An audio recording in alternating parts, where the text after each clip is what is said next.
October 15, 1842, Belmont Plantation, Louisiana. The harvest moon hung bloated and orange above the sugarcane fields, casting long shadows that danced like ghosts across the rows of bent backs, still working in the fading light. The air was thick with the smell of burnt molasses and human sweat, a combination that clung to everything like a second skin. In the big house kitchen, the sound of metal against wood echoed through the night, chop, chop, chop, steady as a heartbeat, methodical as prayer.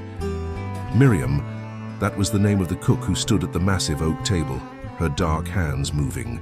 With practiced precision as she prepared tomorrow's feast, Miriam Beauregard, though she had never chosen that surname, never chosen anything in her 34 years of breathing air that belonged to other people. The kitchen knives in her weathered fingers weren't trembling. They never trembled. Not when she filleted the fish that morning, not when she carved the roast for the master's dinner, and not now, as she mentally measured the distance between each blade and the necks of 6 men who had stolen her world peace by bloody peace. The kitchen was her domain, the only place where Miriam held power, where her word was law, and her hands created instead of just endured. Cast iron pots hung from hooks like sleeping bats, their surfaces blackened by decades of fire and use. The hearth crackled with hickory logs, sending sparks up the chimney and filling the room with a warmth that never quite reached her bones. She had learned to cook from her mother, Sarah, who had learned from her mother before her. A chain of women who had fed their oppressors with hands that dreamed of holding something sharper than ladles. Miriam was small in stature, but immense. In presence, her movements deliberate and controlled like a dancer who had rehearsed the same routine for decades. Her dark skin bore the scars of hot grease and sharp edges, occupational hazards that she wore like badges of survival. Her eyes, deep brown and bottomless as Louisiana bayou water, missed nothing, not the way Master Cornelius Belmont licked. His lips when he watched her bend over the bread oven, not the way his eldest son Thomas liked to corner the younger housegirls in the pantry, not the way the overseer Dutch Morrison counted the kitchen knives each evening like a miser counting coins. She was trained to nourish, forced to sustain the very people who had torn her family apart like wolves dividing a carcass. But tomorrow, under this same harvest moon, those same skilled hands would feed a different kind of hunger. Tomorrow she would serve a meal that had been 22 years in the making, ever since they dragged her husband Moses away in chains, and sold her children, Samuel aged 12 and little Rebecca only 8, to plantations so far away their names became whispers on the wind. Belmont, Morrison, the 3 Beauregard brothers who managed the neighboring plantations, Jacques, Pierre, and Antoine. Their names tasted like poison in her mouth, but she had memorized them the way other people memorized prayers. Tomorrow they would all be here for the harvest celebration, drinking rum and counting profits while their slaves collapsed in the fields from exhaustion. They would sit at her table, eat food prepared by her hands, and never once consider that their cook remembered everything, every cruelty, every theft, every moment her children had called for their mama while being loaded onto wagons bound for hell. This is the true story of Miriam, a woman who turned the tools of nourishment into instruments of justice, who fed her oppressors their last supper with the same steady hands that had once braided her daughter's hair. Before we continue with the video, drop a comment telling us where you're from and what time it is over there. And don't forget to subscribe to the channel. The autumn air carried the scent of dying things, rotting cane stalks, wood smoke from the slave quarters, and something else, something metallic that seemed to rise from the very soil of Louisiana. Miriam had awakened before dawn every day for over 2 decades, her body trained to rise with the roosters and begin the endless cycle of feeding the machine that devoured her people. The kitchen was her sanctuary and her prison, 40 feet of brick and timber, where she wielded absolute authority over cast iron and flame, but could never walk out the door without permission. She moved through her morning ritual with the precision of a soldier preparing for battle. Coffee first, ground from beans shipped up the Mississippi from New Orleans, black and bitter as the mood that had settled over her heart like sediment. The aroma filled the kitchen as she lit the cooking fires, each flame casting dancing shadows. On the whitewashed walls where copper pots gleamed like mirrors, the wooden spoons worn smooth by decades of stirring, felt familiar in her calloused palms. Everything in this room had been shaped by her touch, seasoned by her labor, blessed by her silent prayers for vengeance. Master Belmont liked his eggs sunny side up, his bacon crisp enough to crack between his teeth, his biscuits so light they practically floated off the plate. His wife, the pale and perpetually nervous Margaret Belmont, preferred her tea weak and her toast barely warmed, as if even her food had to match her bloodless disposition. Their son Thomas, 26 years, old and cruel as his father, ate everything with the voracious appetite of a man who had never been denied anything in his life. Miriam knew their preferences better than they knew themselves, had memorized every quirk and desire through years of careful observation, but it was the others who truly occupied her thoughts as she prepared breakfast. Dutch Morrison, the overseer, whose whip had tasted the blood of every field hand on the plantation. The Beauregard brothers, whose combined holdings stretched across 3 parishes, and whose appetites for cruelty seemed to grow with their wealth. These men gathered monthly to discuss business, to trade slaves like livestock, to divide up human lives with the casual indifference of butchers portioning a side of beef. Miriam sliced the bacon with long, steady strokes, each cut precise and deliberate. The kitchen knife glided through the pink and white striped meat like it was cutting through fog. She had sharpened every blade in the kitchen the night before, working the whetstones in slow, meditative circles until each edge could split a hair. The sound of steel against stone had become her lullaby, a grinding promise that sang her to sleep each night. The morning sun streamed through the single window, illuminating dust motes that danced in the air like tiny spirits. Outside, she could hear the overseer's horn calling the field hands to work, that mournful brass note that marked the beginning of another day of supervised suffering.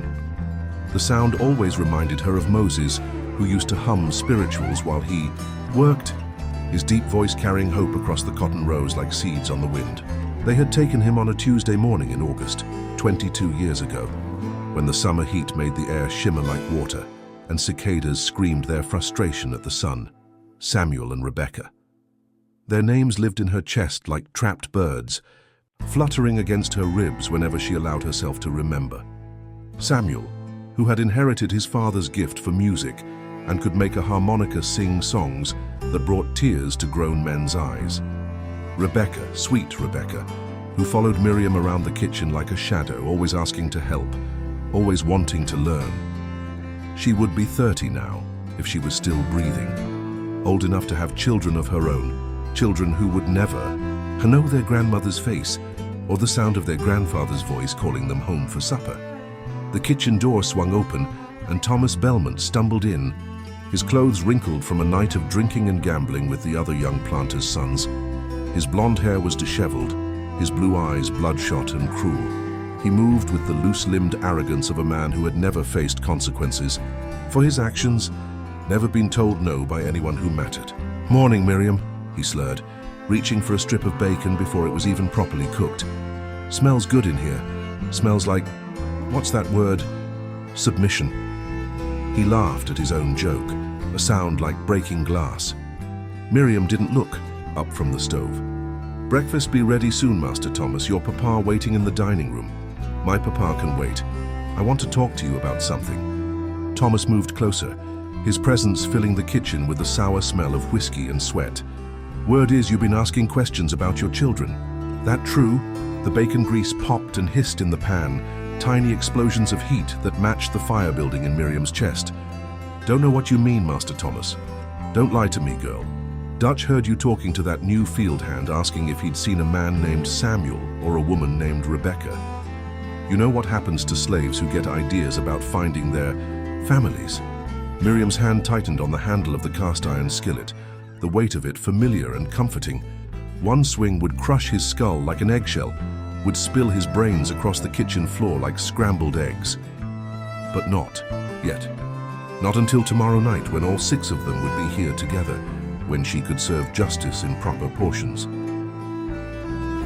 "Don't know nothing about that, Master Thomas. Just cooking your breakfast."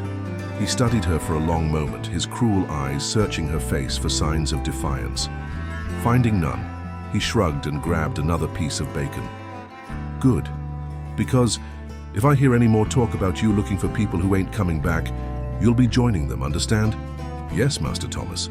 But understanding and compliance were different things entirely. As Thomas stumbled out of the kitchen, Miriam allowed herself one moment of pure crystalline rage. Tomorrow night, when the harvest moon reached its peak and the celebration began, she would serve these men their final meal. One for Moses, whose spirituals had been silenced by chains and distance. One for Samuel, whose music would never again lift spirits or inspire hope. One for Rebecca, whose laughter had been stolen along with her childhood. And 3 more for all the countless others who had disappeared into the machine of slavery, ground up and scattered like chaff on the wind. The kitchen knives waited patiently. In their wooden block, each blade honed to perfection, each edge sharp enough to part flesh from bone with surgical precision. They weren't for cooking anymore. They were for harvest, a different kind of harvest than the one being celebrated. In the fields.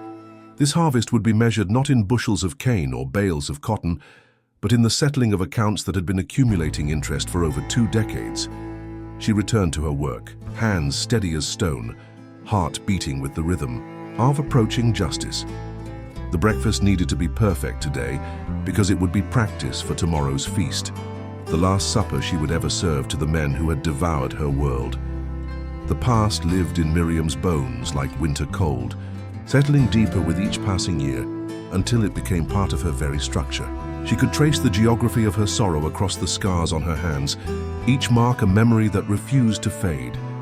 The raised white line across her left palm from the day she tried to stop them from taking Moses, the burn on her forearm from the time she collapsed with grief and fell against the bread oven, the countless small cuts from kitchen knives that had slipped when her mind wandered to places too painful for steady hands.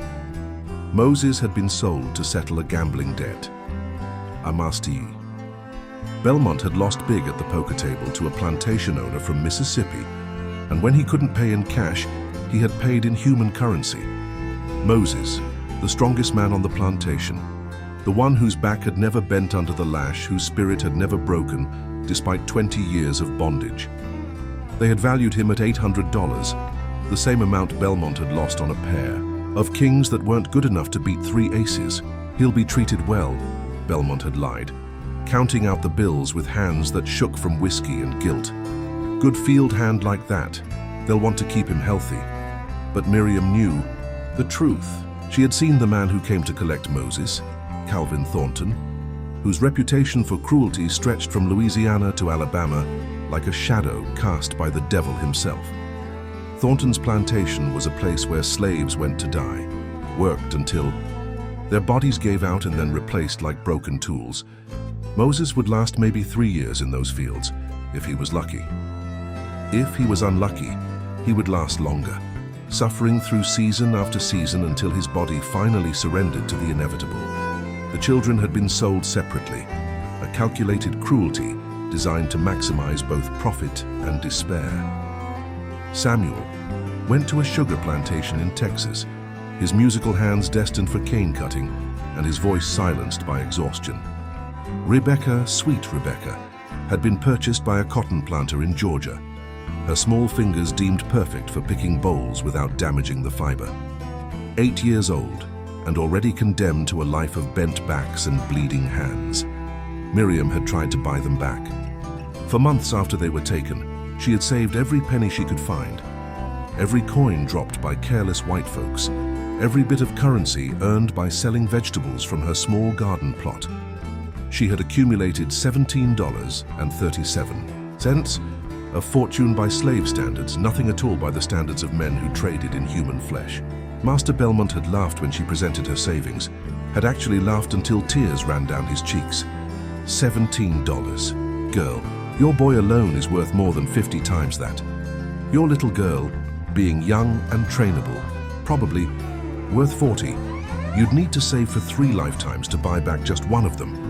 He had kept her money anyway, of course, called it payment for the foolishness of thinking she could bargain for her own family. The coins had disappeared into his pocket like hope disappearing into darkness, and Miriam had returned to her kitchen with empty hands and a heart full of molten rage. That was when the planning began, in earnest. not the desperate immediate. Fury that had consumed her in the days after they were taken, but cold methodical preparation for a reckoning that would be both thorough and final. She began to study the men who had destroyed her world, learning their habits and routines with the same attention to detail she applied to perfecting her recipes. Master Belmont drank himself to sleep every night, usually passing out in his study, with a glass of bourbon balanced on his chest. His wife Margaret took laudanum for her nerves, a daily dose that left her floating in a dreamy haze where reality couldn't quite touch her. Their son Thomas was a creature of predictable appetites, gambling, drinking, and forcing himself on any slave woman who caught his eye. The pattern never varied, the routine as fixed as the sunrise. Dutch Morrison lived alone in a cabin behind the slave quarters, a bitter man whose cruelty seemed to increase with his isolation. He kept careful records of every punishment he administered, writing in a leather-bound ledger with the dedication of a scholar documenting scientific experiments. 50 lashes for talking back, 30 for working too slowly, 25 for looking him in the eye. The numbers climbed higher each month, as if he was trying to reach some predetermined total that would finally satisfy his hunger for dominance. The Beauregard brothers were creatures of habit as well, gathering monthly at Belmont Plantation to coordinate their business dealings and compare notes on slave management techniques. Jacques, the eldest, was known for his innovative punishments. He had invented a device he called the attitude adjuster, a wooden frame that forced slaves to kneel with their arms extended for hours at a time. Pierre specialized in psychological torture, separating families, and then forcing them to watch each other's suffering from a distance. Antoine, the youngest and perhaps the cruelest, had a collection of brands that he used to mark his property, each design more elaborate and painful than the last. These were the men who would gather tomorrow night to celebrate another successful harvest, another year of profits extracted from human misery. They would sit at the long dining table in the big house, eating food prepared by her hands, while discussing the buying and selling of human beings as casually as other men might discuss the weather. They would drink expensive wine and smoke imported cigars while children like Samuel and Rebecca collapsed from exhaustion in fields hundreds of miles away. But tomorrow would be different. Tomorrow Miriam would serve them their last meal, prepared with the same care and attention to detail that she had applied to every dish for over 20 years. The knives were ready, sharpened to surgical precision and arranged in the kitchen like surgical instruments awaiting an operation. The menu was planned down to the smallest detail. Turtle soup to start, because they would need their strength for what was coming. Roasted duck with orange glaze, because the sweetness would make the final course more bitter by comparison. And for dessert, nothing at all, because dead men don't need dessert. She had even chosen the order of service, the sequence in which justice would be administered. Dutch Morrison would be first, because his whip had tasted more blood than any of the others. Then the Beauregard brothers, youngest to oldest, saving Jacques for fourth, because his attitude adjuster had broken more spirits than bodies. Thomas, Belmont would be fifth, payment for all the young women he had brutalized in the darkness of the quarters. And finally, Master Belmont himself, the man who had sold her family to pay his gambling debts, who would die knowing that his last meal had been prepared by the woman whose world he had destroyed. The kitchen knives waited patiently in their wooden block, each blade reflecting the firelight like captured lightning. Tomorrow night, they would drink deeply of blood that had flowed too long through veins that belonged to evil men. Tomorrow night, the harvest would be complete, and Miriam would finally plant seeds in soil that had been watered with too many tears to count. October 16th, 1842. The day arrived wearing grey clouds and the smell of rain that threatened but never came. Miriam rose before dawn as always, but this morning her hands moved with a different kind of precision, guided by purpose rather than mere routine. The kitchen felt smaller somehow, as if the walls had moved closer in anticipation of the evening's events. Every surface gleamed from her methodical cleaning, every pot and pan arranged with military precision. She had spent the previous night preparing, not just the food, but her soul, readying herself for a transformation that had been 22 years in the making. The menu was ambitious even by her standards, dishes that would require her complete attention throughout the day, preparations that would keep her busy enough to avoid suspicion while her mind rehearsed the choreography of revenge. Turtle soup, first rich and dark as bayou water, requiring hours of slow simmering to reach perfection. The turtles had been caught fresh from the swamp behind the plantation, their shells cracked and meat extracted with the same kitchen knives that would serve a different purpose before midnight. The morning passed in a blur of chopping and seasoning, the familiar rhythm of meal preparation taking on the ceremonial weight of a religious ritual. Each ingredient was selected with purpose, each spice measured with the precision of a pharmacist preparing medicine. Salt from the Louisiana coast, black pepper from distant India, herbs grown in her own small garden behind the slave quarters. These men would taste the world in their final meal, flavors gathered from the far corners of the earth to season their passage from life to judgment. Master Belmont appeared in the kitchen doorway around noon, his face flushed with excitement. And bourbon. Smells like heaven in here, Miriam. The boys are going to be mighty impressed with your cooking tonight. Yes, Master Belmont. Everything be ready when they arrive. He lingered in the doorway, studying her with the calculating gaze of a man appraising livestock. You've been with this family for 24 years, haven't you? Came here when you were just a girl, barely 10 years old. Yes, Master Belmont. The knife in her hand continued its steady work, dicing onions with mechanical precision. Each cut released a sharp, acidic scent that brought tears to her eyes, or perhaps the tears came from somewhere deeper, from the well of grief that had never run dry. Your mama was a good cook too. Sarah, wasn't it? Taught you everything you day. No, before the fever took her. The mention of her mother's name hit Miriam like a physical blow, but her hands never stopped moving. Sarah had died in the cholera epidemic of 1820, one of 14 slaves who had succumbed to the disease while the white family fled to New Orleans to wait out the contagion. She had taught Miriam everything, not just cooking, but the art of invisible resistance, the way to survive with dignity intact while appearing completely submissive. Yes, Master Belmont, Mama taught me good. Well, she'd be proud of you tonight. This feast is going to be something special, I can tell. He paused, then added with casual cruelty, "Too bad your own children never got to taste your cooking. I hear tell that boy of yours had quite an appetite before we sold him off." The onion fell from Miriam's suddenly nerveless fingers, rolling across the cutting board like a severed head. For just a moment, her carefully maintained mask slipped, revealing the molten core of rage that had been building pressure for over 2 decades. Then she bent to retrieve the onion, using the movement to hide the murder that had flickered across her features like lightning.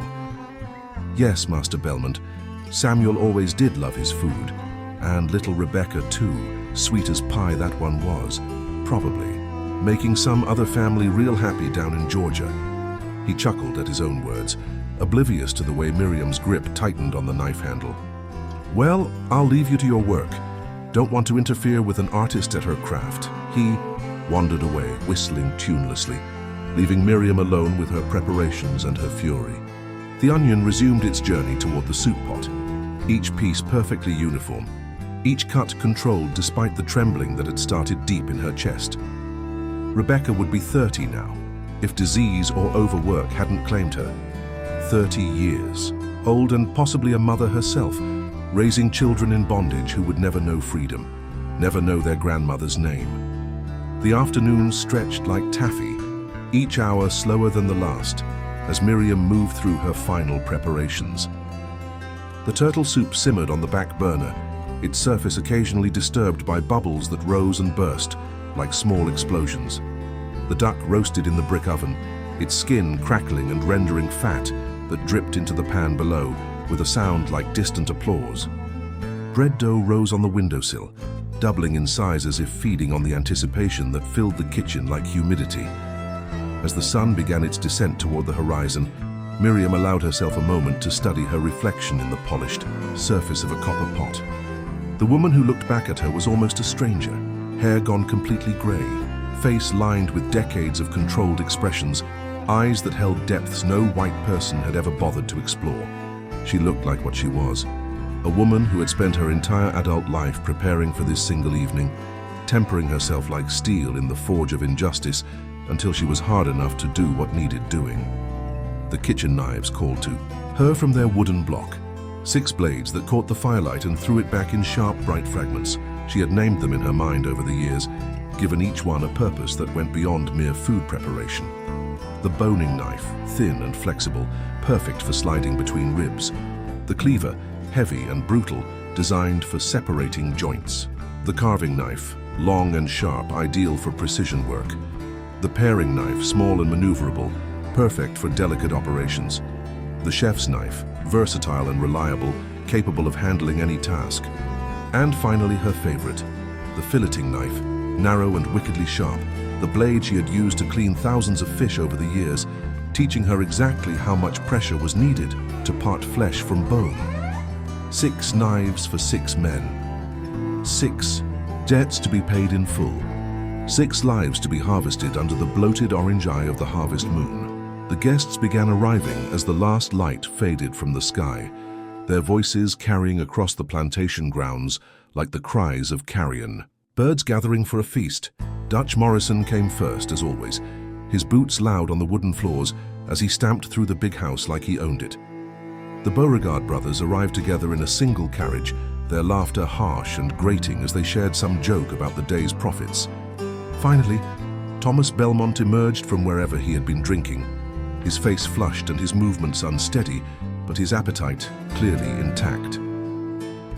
Miriam arranged the knives in the folds of her apron, their weight familiar and comforting against her hip. She had practiced the movements hundreds of times in the privacy of her cabin, rehearsing the choreography of justice until each motion was as natural as breathing. The soup was ready, the duck was carved, and the men were gathering around the dining table like wolves circling wounded prey. But tonight, the wolves would discover that their prey had developed teeth of her own. Tonight, Miriam would serve a meal that had been decades in the making, seasoned with grief and garnished with retribution. The harvest moon hung full and orange outside the kitchen window, casting everything in the color of blood and fire. The time had come to collect what was owed. The dining room filled with cigar smoke and bourbon fumes as the 6 men settled around, the polished mahogany table like generals planning a campaign. Master Belmont occupied the head of the table, his face already flushed from pre-dinner drinks. Dutch Morrison sat to his right, cleaning his fingernails with a knife he always carried, the blade stained with substances that Miriam preferred not to contemplate. The 3 Beauregard brothers arranged themselves along the left side, their conversation a mixture of French and English that drifted between business and cruelty with seamless ease. Thomas Belmont took the remaining chair, swaying slightly even while seated, his eyes already glazed with whiskey and anticipated pleasure. Miriam entered carrying the soup tureen, a massive silver vessel that had belonged to the Belmont family for 3 generations. The turtle soup within was perfectly seasoned, rich and dark as the Louisiana bayou, where the turtles had lived before becoming ingredients in this final feast. She ladled the soup into individual bowls with steady hands, her movements as graceful and controlled as always. None of the men looked at her face, they never did. To them, she was simply another piece of kitchen equipment, as unremarkable as the ladle in her hands. "Magnificent as always, Miriam," Master Belmont declared after his first spoonful. "Gentlemen, I tell you truly, this woman could make tree bark taste like ambrosia." "Indeed," agreed Jacques Beauregard, the eldest brother, his French accent lending sophistication to words that would have sounded crude in any other tongue. "Perhaps we could arrange a loan of her services for our own plantation dinners." "Not a chance," Belmont laughed. "Good cooks are harder to find than good slaves, and this one belongs to my family until the day she dies. Until the day she dies." The words followed Miriam back to the kitchen like a prophecy, but not the prophecy he intended. She had indeed belonged to the Belmont family until the day she died, but that death was happening tonight in this kitchen as she shed the identity of the submissive cook and emerged as something far more dangerous. The first knife slid from her apron as she reached for the carving board, where the duck waited to be served. The boning knife, thin and flexible, designed for working around bones and joints. It fit her palm like it had been crafted specifically for her grip, the handle worn smooth by decades of use. She pressed the blade against her thumb, testing the edge that she had honed to surgical sharpness the night before. A single drop of blood welled up, dark and perfect in the lamplight. The conversation from the dining room drifted through the kitchen door, fragments of business mixed with casual cruelty.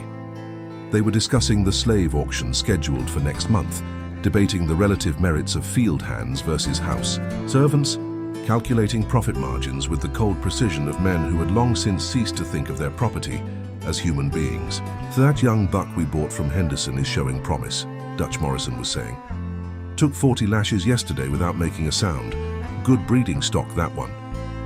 Speaking of breeding, Thomas Belmont interjected with a laugh that made Miriam's skin crawl. "That little yellow girl in cabin 7 is about ready to drop another one. Mixed blood always fetches a premium at market." The duck fell into perfect portions under Miriam's knife, each cut precise and deliberate. But her hands were working automatically now, guided by muscle memory, while her mind focused on the choreography of justice that would begin as soon as she served the main course. 6 men around a table, none of them armed, all of them focused on food and conversation. The element of surprise would be complete. Who could imagine that the quiet cook had spent 22 years planning their destruction? She arranged the duck on the serving platter with artistic precision, garnishing it with roasted vegetables and herbs from her garden. The presentation was flawless, worthy of the finest restaurant in New Orleans. These men would die with the taste of perfection on their tongues, their last sensation the realization that their cook had been far more dangerous than they ever imagined. The second knife joined the first in her apron, the filleting blade, narrow and wickedly sharp. The tool she had used to clean thousands of fish over the years. She knew exactly how much pressure was needed to slide between ribs, exactly how to angle the blade to reach the heart with surgical precision. The fish had taught her anatomy, had shown her the pathways that led from skin to soul. "Miriam, Master." Belmont's voice boomed from the dining room. "Where's that duck? We're dying of hunger in here." Dying of hunger. If only he knew how prophetic those words would prove to be. Miriam lifted the serving platter and walked toward the dining room, her steps as measured and controlled as a funeral procession. The knives in her apron pressed against her hip with each step, their weight a comfort and a promise. The dining room fell silent as she entered, 6 pairs of eyes focused on the perfectly prepared duck that would be their final meal. She began, serving from Master Belmont's plate, moving clockwise around the table with the same methodical precision she had applied to every task for over 2 decades.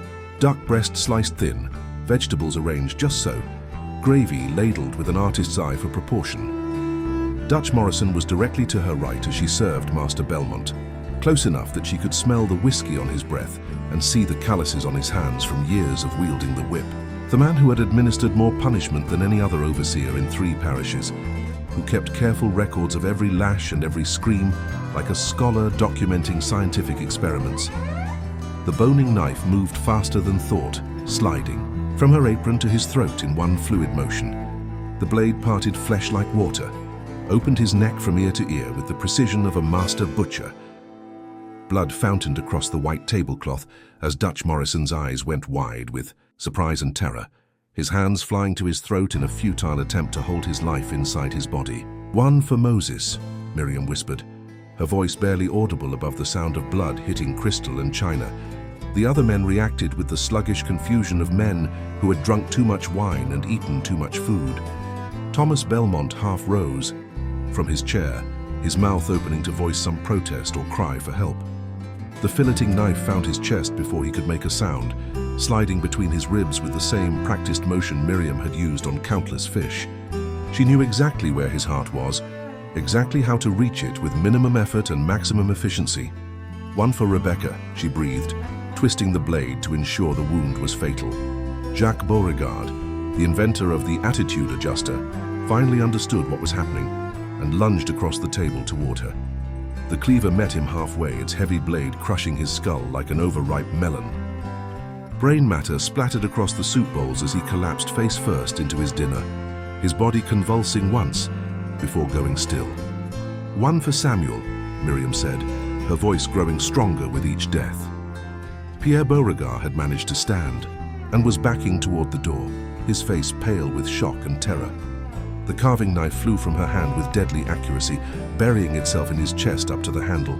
He staggered backward, looking down at the blade protruding from his body with the expression of a man trying to solve a difficult puzzle.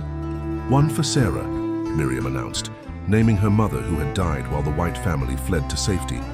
Antoine Beauregard, the youngest brother and cruelest of them all, had finally found his voice and was screaming for help that would never come. The house slaves had been dismissed for the evening, sent to their quarters with instructions not to return until morning. Only Miriam and these 6 men occupied the big house, and soon it would be only Miriam. The paring knife, small and maneuverable, slid between Antoine's shoulder blades as he turned to run. She had aimed for his heart from behind, but the blade was too short to reach the vital organ. Instead, it punctured his lung, sending him to his knees, gasping for air that would no longer come. "One for all the children?" she said, thinking of the countless young ones who had been sold away from their families, who had disappeared into the vast machine of slavery like drops of water absorbed by desert sand. Master Belmont, the man who had owned her for 24 years, who had sold her family to pay his gambling debts, sat frozen in his chair with duck grease still glistening on his lips. The chef's knife, versatile and reliable, found his heart with the same precision she had used to prepare his meals for over 2 decades.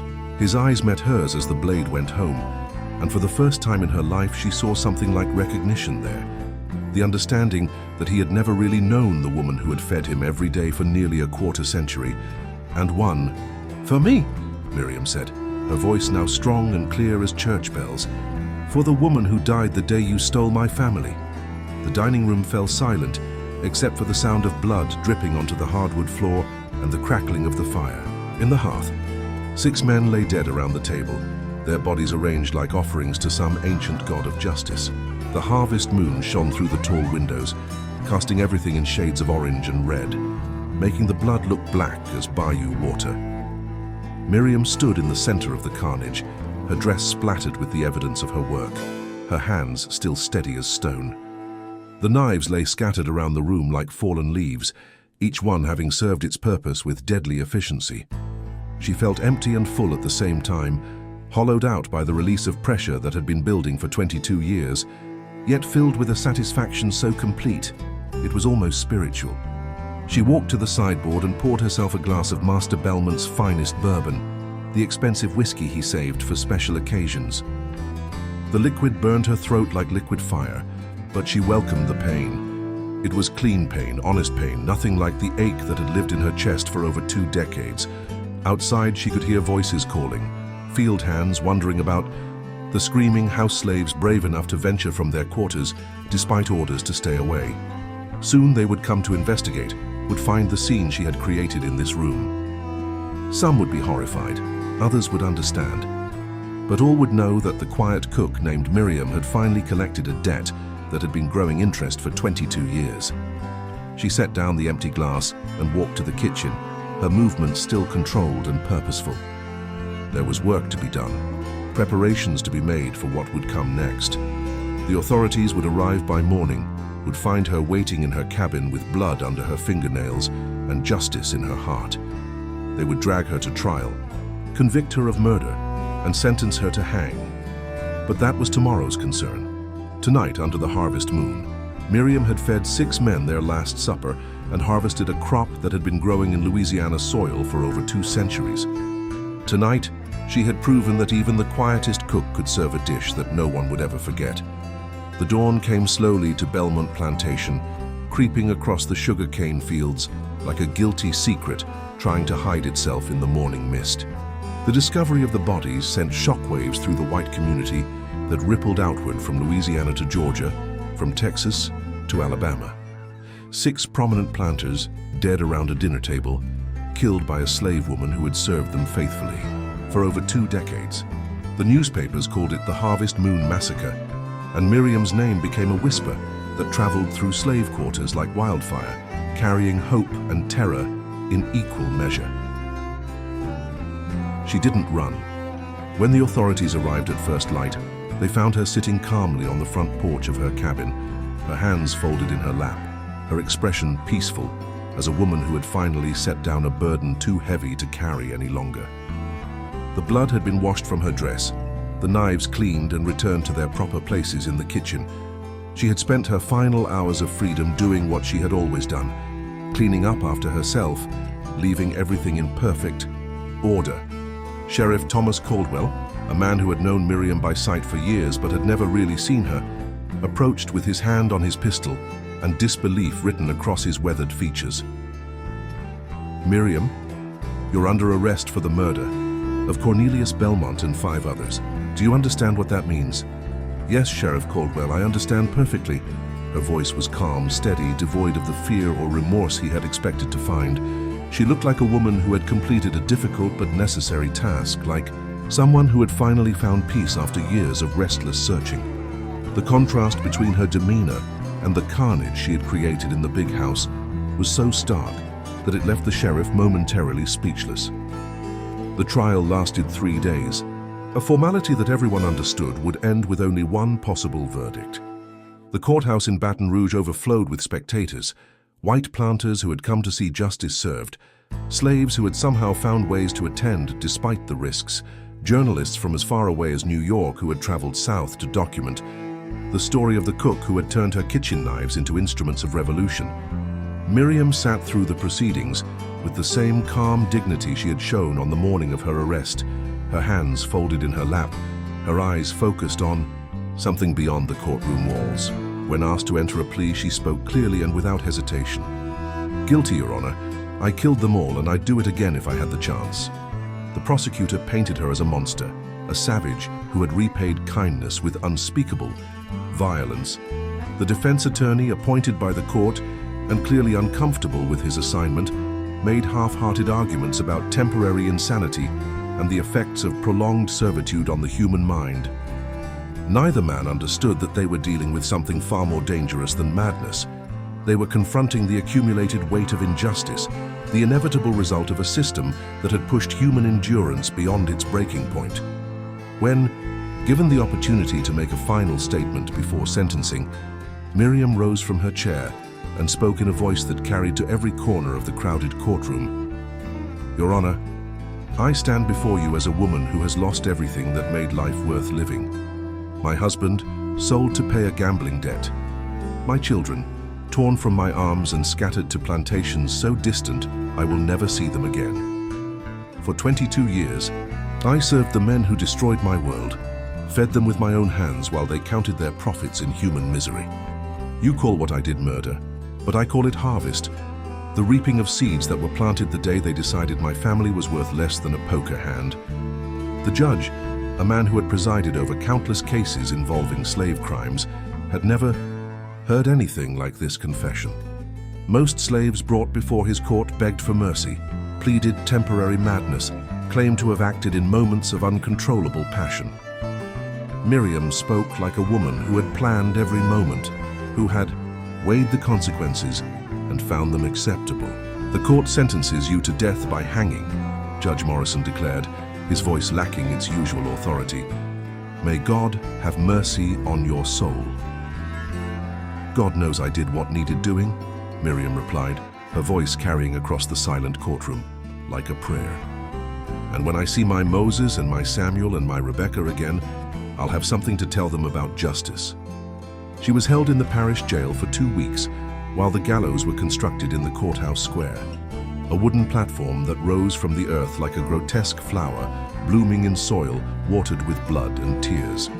News of her impending execution spread through the slave community like gospel, her story taking on mythic proportions as it passed from plantation to plantation. Some called her a saint, others a demon, but all agreed that Miriam had changed something fundamental about the relationship between master and slave. On the morning of November 2nd, 1842, she walked to the gallows with the same steady stride that had carried her through 24 years of servitude. The crowd that gathered to watch her die was larger than any execution in Louisiana history. Over 2,000 people packed into the courthouse square, their faces reflecting every emotion from bloodthirsty satisfaction to barely concealed admiration. The executioner, a nervous man who had never hanged a woman before, fumbled with the noose while Miriam stood patiently on the trap door. When asked if she had any final words, she looked out over the crowd and spoke in a voice that carried clearly across the square. "I go to my death knowing that somewhere in this vast country there are children who will never know their parents' names because men like those I killed valued profit over families. I cannot undo what was done to me, but perhaps my story will plant seeds in soil that has been watered with too many tears to count. The trapdoor opened with a sound like thunder, and Miriam fell into the space between life and whatever comes after. Her neck snapped cleanly. The executioner, whatever his other failings, was skilled in his craft.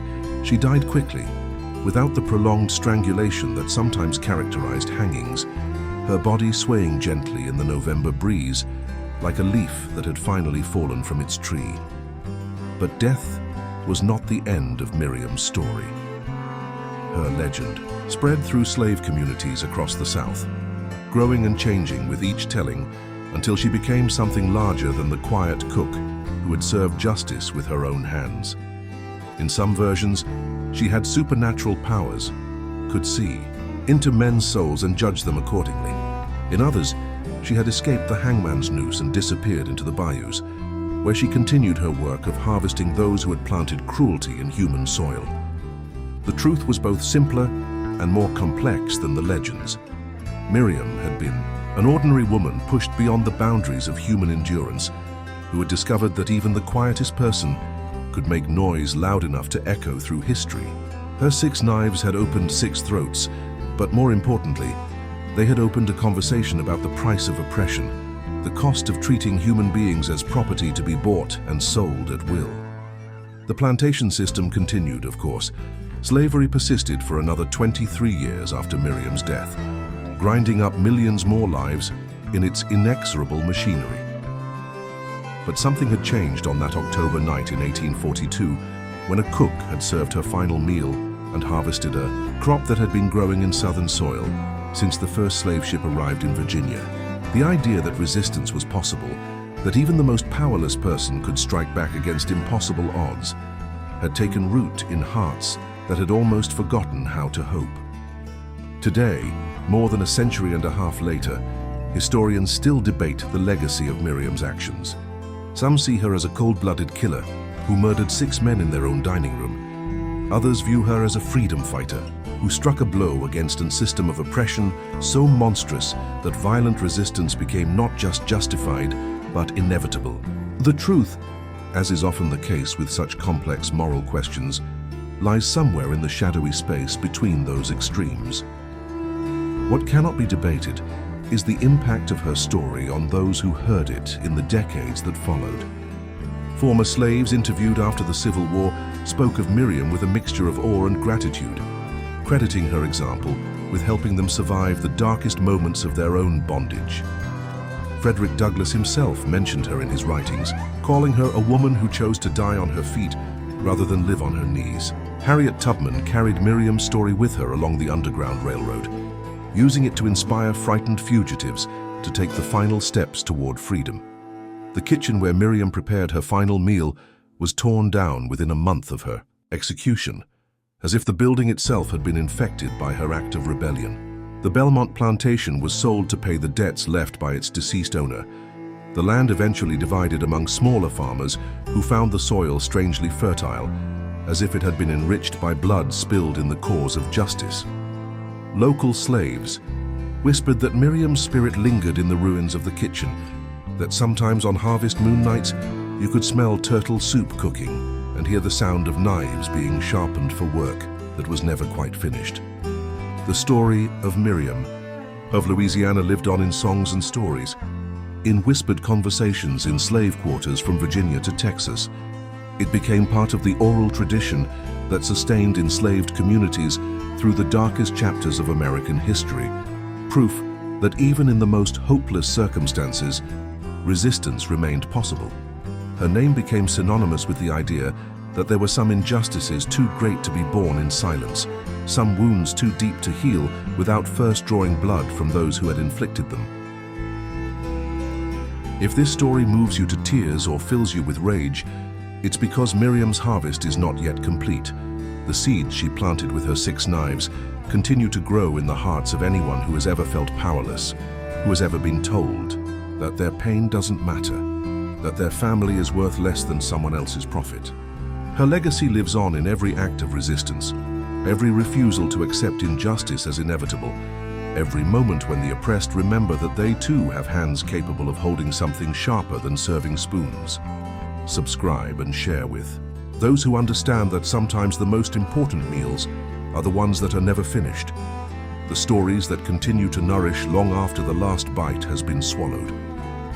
Miriam's final supper is still being served, one plate at a time, to anyone brave enough to taste the bitter flavor of justice, seasoned with the salt of righteous tears.